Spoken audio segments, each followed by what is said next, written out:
Welcome back. It's time for us to take a look at the front pages this morning on Breakfast Central, on News Central. We do have our guest who joins us this morning to discuss it. And we have the Head Strategy and Public Affairs, Nairametrics, Uade Ahimie joins us this morning. Good to see you on a Friday morning. It seems like you're not, perturbed about the situation of things in Nigeria. Yeah, it's not reflecting in you. As I walked in today, I see you guys are all in black. What are we burying today? Well, it's the state of democracy in our country. Okay. It's not very bright in our country. That's why I'm still wearing green, because I believe in my country, Nigeria. Fantastic. Oh, I see. Fantastic, eh? All right, let's get straight to our very first paper this morning, and also we'll put the phone number on the screen. We'd like to hear from you and know what you think about the ongoing crisis in River State. So go ahead and give us a call right away and drop your contributions. But let's look at our very first paper. The Punch is what we're going to this morning. The story there says National Assembly backs Tinubu as Fubara counters President's allegations. He did counter the allegations just yesterday, talking about what he feels wasn't properly, right in terms of the facts. He was more of the facts. Let's look at another story very quickly there. It says 25% oversubscription of first. All right, that's a different thing. That's a business, by the way. We'll leave that. APC backs Tinubu as Atiku Abubakar El-Rufai intensify coalition talks. We just had that conversation right now with someone who was seated there with the former vice president and the others and talked about, no plans for merger. It's just about, getting democracy right. Federal government panel reconvenes Monday over Naira for crude crisis. Big problem. I'm happy Uade is here. So Uade, let's start off with that one first. I want to take your thoughts. We've talked about River State for so long. Let's talk about this Naira for crude issue. Why does it seem like NNPC is hell-bent on making life harder for Nigerians or sabotaging? Or is there somebody else trying to sabotage the situation, maybe? That's a very, very hard... Benga. Sorry, Benga. I always call you Olumide. I don't know why. My brother's name is Olumide. So maybe that's why. That's a very hard statement. So, every time I've always spoken about this Naira for crude. Brilliant idea. I think the PIA provides for that too. Those who are extremely engrossed in it should please correct me if I'm wrong. And it does make sense. But the question I always ask is, what's the exchange rate? Because there must be an exchange rate, because all crude transactions are denominated in dollars. But when Nigeria, the crude is sourced from Nigeria. But if everything, or 90% or 99% of the things you do in terms of doing your costing, in terms of doing your projections for sale, is based on the currency that the market uses to determine the prices, then that's what it comes out at. Do you understand? And all this will now depend on exchange rate. And I think the issue or the challenge you're having, in my own opinion, I really don't know the details of why, but I think the challenge is, at what exchange rate does it come to you? But like I've always proposed, Dangote's business model, is it just based on Nigeria's crude?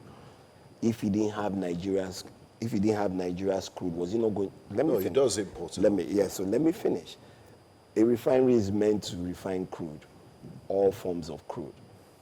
You cannot, Nigeria's supply of crude cannot even be enough for Dangote for a 650,000 barrel per day refining. So at the end of the day, how have you set out your business model and your business structure?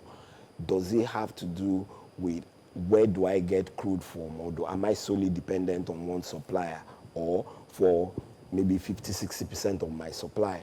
And that for me will be a wrong business model. Why? Because at the end of the day, you must look at what the weighted average cost of refining those products are, and how you get them to the market, whichever market you want to get them to, whether it's local or international. Are you with me? Now, the other things that would count also will be the cost of labor, and then the cost of all the other infrastructure expenditure that are local. Are you with me? Which are paid for in local currency. So which will help you determine what the final cost of refined products is. And if that is being done and is being done properly, are you with me? This will be an added advantage. But I think the sticky point for me, and I really don't know except they come out and tell us, is at what exchange rate are we going to take this crude? Because that also now helps Nigeria determine at what cost does it come out. And if I do that and I sell it at that exchange rate, will I be able to get enough funding towards providing for the exchange rate that I would incur in producing that crude? What about just maintaining the status quo, the naira for crude? Because everybody seems to be happy with it. Yeah, but naira for crude, like I've explained now, the crude market is priced in dollars. So when you say naira for crude, how much naira am I paying for a barrel of crude? That's the question. And what determines that is an exchange rate. Because it may start looking like we're starting to tiptoe backwards into subsidy again, where in order for you to meet up with the exchange rates, the government has to, And like I said, what government needs to do is sit down and say, what's the cost of production in terms of bringing out this crude? What margin do I want to make? And then I put it in there. And then I say, oh, this is how much it costs in naira. And to be fair to everybody, and also to be fair to those who also do business or buy up from the government and sell the crude in international market, there must be, yes, even if you're going to give a discount, but the government has to be able to make enough money. And that exchange rate has to reflect current exchange rate positions. And that's my opinion. And that's, I think, is where the sticky issue is. The NNPC is meeting with the Dangote Group on Monday, and there will be ongoing conversations. So we'll see what happens. But the effect of that is, of course, Nigerians don't want to pay extra naira for petrol. And if we go to the dollar, we must always be careful when we say Nigerians don't want to pay extra. Do you want to? I would pay the price at which is competitive and it comes into the open market. But the only competitive price we like to pay is the one that is lesser. So if you live in a world, are you with me, where everything is given to you for free or is given to you at a subsidized rate, then you should be prepared to pay for that lesser. However, if you live in a world where market economies or market factors determine, are you with me, demand and supply determines the pricing, then you will pay the price based on demand and supply. So prices will never be the same price across board. Okay, now let's look at the Daily Independent newspaper. The headline on the Daily Independent says, lawyers query NAS determination of 2/3 by voice vote as lawmakers okay state of emergency in a river state. The lawyers have been arguing. There are people that say, you know, if you have people with baritone voices and the yeas and they say nay, they say nay, their voices might drown out the other voices. And because of the importance of this sort of issue, it shouldn't have gone to a voice vote. What do you make of it? I do agree that it shouldn't have been a voice vote. We should know who voted for.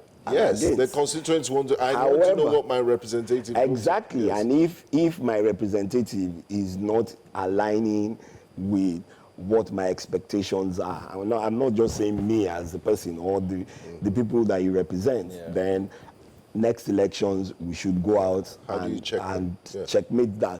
However, the issue of 2/3, are you with me, dates back to at least 46 years from what I know, 1979, 12 2/3. So I've always been scared of 2/3 when it comes to that. The mathematicians. The mathematicians. And if I was writing a piece last night, and I think I'll post it later on my LinkedIn post about 12 2/3 in 1979, 2/3 and the issues, the politics of Nigeria, and he has come back to again 46 years later, 2/3 and the politics of Nigeria.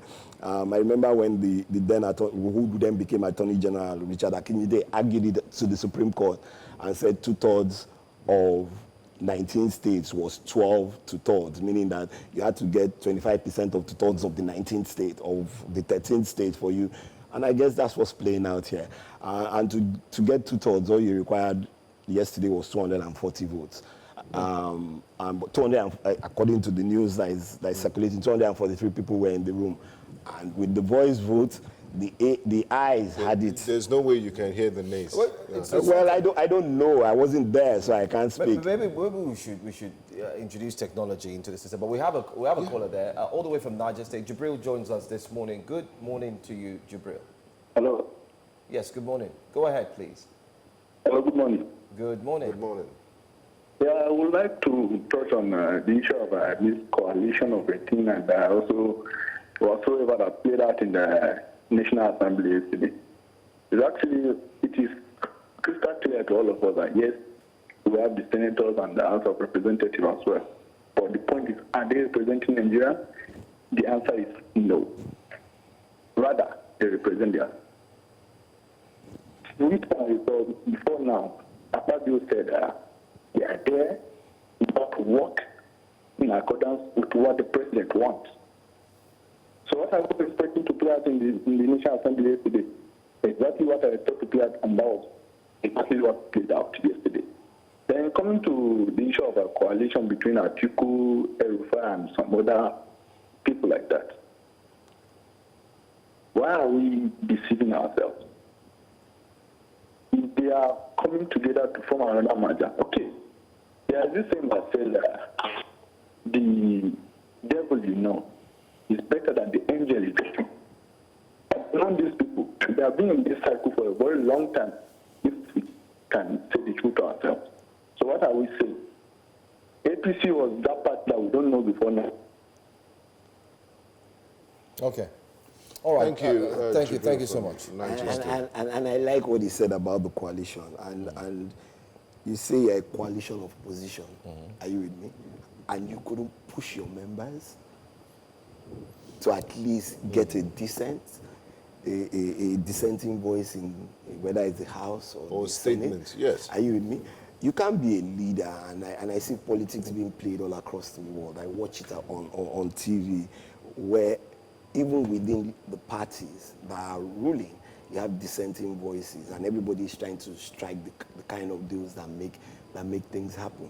But if leadership of parties or leaders within the party or within the so-called opposition cannot get one member of the opposition, are you with me, to have a dissenting voice, then it beats me what exactly we're coaliting. Is it coaliting? But in fairness, a member of the Labour Party did raise a motion for a head count at the House of Representatives. They said there were 243 people there. When you required 2/3 of 360 is 240. And if the ayes had it, then it means 243 people voted. That's what you say. I mean, that's However, like I said, some of these things are based on how do you push a number of things. Should you have used the voice vote? If you had dissenting opinions there, I believe in my heart of heart, and this is my opinion, that there would not have been a voice vote. Joe mentioned something about the use of technology. Yeah. I mean, we've seen this You're done in General in different Assembly. parts. Everybody who votes. I mean, I think it's high time maybe the National Assembly should have that technology where So it's time to vote, just let me interject you. You don't need technology for that. People have voted from time immemorial. Are you with me? Even when you are voting in assemblies, before technology came in, it was either you raised your hand and you counted, or they gave you a piece of paper and then you noted what you were voting for. It's not just saying those who agree say A, aye. But even then, when you say the ayes, are you with me? There is a count. I've watched British Parliament, I've watched so many things. I've even watched this National Assembly on the ayes and the nays. So what exactly are we talking about? So what happens when we watch them is now different from what happens, I'm presuming, because I wasn't there. Should it now be different from what happens when you close the door? That's the question we need to ask ourselves. Still on the front page of the Daily Independent, and this news has made the rounds throughout the week about the National Youth Corps Service Corps member that was complaining about state of hardship. I don't know if this is a response to her complaints, the immediate implementation, or if it was in the works. I do understand it was in the works, but the implementation seems to be immediate. Good news for corps members, Benny and friends. Corps members receive some 7,000 allowance from March. Bingo, let them so, you know. So, Joe, the coffee that you get in the morning might come with a lot of pride from next month. Like, do you know how much I earn? Why should I make a coffee? What if I'm dead before the coffee comes? You also have to remember that they had said that this 77,000 would be implemented immediately. It wasn't, and it's taken a drag. Immediately was last year. That was last year. September. And it's taken a drag up until because March. This is a new DG of We've the also seen NYC. the CNG buses. They said it's going to be, we did see some, what am I going to call it? Would I say camouflage? No, it was a CNG truck that exploded. The SSA came out and debunked that on X and said, oh, look at the CNG, look at it, one of the cannons. I see it didn't explode, so people should stop. And people said that's just one. That explosion, did you see the video? It couldn't just be mere fire. It was a massive explosion. Yes. It even cleaned out the rest of the cars. Fire does that, but at that magnitude, you should know. But then again, he is the SSA, and then he goes on to defend. But doesn't my mean point he should is, lie. are we not having too much in codes, promises being made and nothing really happens? And the NYC So you seem not to, you want to see it first. See it first. I mean, the DJ has said March is going to end next week. He said these guys are going to get paid. And you're still doubting him. March is going to end the week after. That's 2 weeks, right? Yes. Now, well, maybe a week Technically. technically. So, I mean, I'm just surprised that somebody makes a statement less than 10 days to the end of the month, and Joe is doubting him. Yeah, I don't know why Joe should be doubting him. I'm not doubting. So you wait till April 1 or April 5th. Okay, we'll come back to this. And April 5th We'll hold you and up decide on this whether they've been paid or not. And if you I mean, haven't for a done new director general of the NYC That's to a come bold out openly, statement. it's a very bold statement. You think he'll put his reputation online? Bold statements. I mean, bold statements have also been made on the CNG. Oh, don't worry, the buses will be all over everywhere and so on. And we've not seen it. We have not seen it. Anyway, let's take. Do you enter buses? Yes, I do. Okay. Yes, I do. Okay, that's fine. I just wanted to be sure. Yes, I do. And you've not entered one that is run by CNG. You don't know. So when I say CNG in this point, I mean let the CNG buses. They said it Yeah, was well, that's what I'm saying. everywhere. Yeah, so that's what I'm saying. How do you know all the buses? do I know? No, of course Well, you see. the BRT buses in Lagos. Why, so let me far, ask so you. good. Why I'm saying this is this. When you have, it's the same way you have a bus that uses petrol. Are you with me? You don't see the petrol tank. Exactly.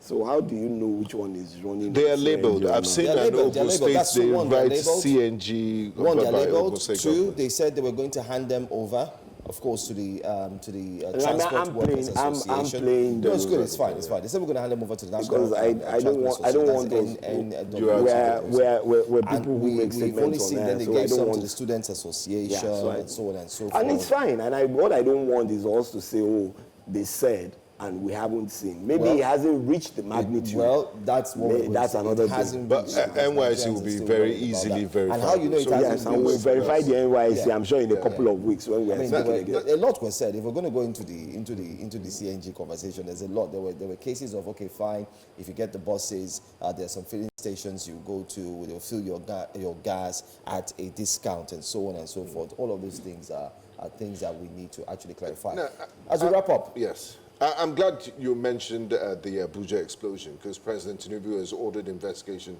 into the explosion in Abuja. Yet another tanker explosion. What's really going on with these tankers, especially in the last few months? This is the third investigation now.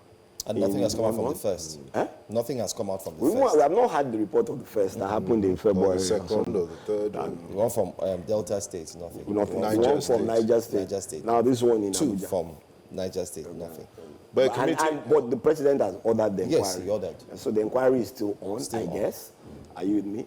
Maybe they published the, what's it called, we as those in the media haven't received the communique, but the fact remains that there is an inquiry. But like I but they always say, said the ban on no, 60,000 well, litre trucks will take effect from March. So I guess have you, that's... like, maybe we should send our correspondent out to ask those questions, whether the 60,000 trucks are still running. One of the things I always like, and I always tell you guys, is let's go out and confirm these things. But like you always, like we know, and it's not just in Nigeria, there are different stages of inquiry. Yes. So until we get to the point where, I don't know which paper is the final, whether it's the blue or the green or the white, are you with me? But we will go through those 3 stages. And people, when you finish the deliberations and you write the report, then you have the white paper, and then people will review again, and then you have the blue paper, and then when you're done, you have the green Thankfully, paper. our democracy is now very rich. We could use an FOI, Freedom of Information request to get and we can get all that, use the FOI. Yeah.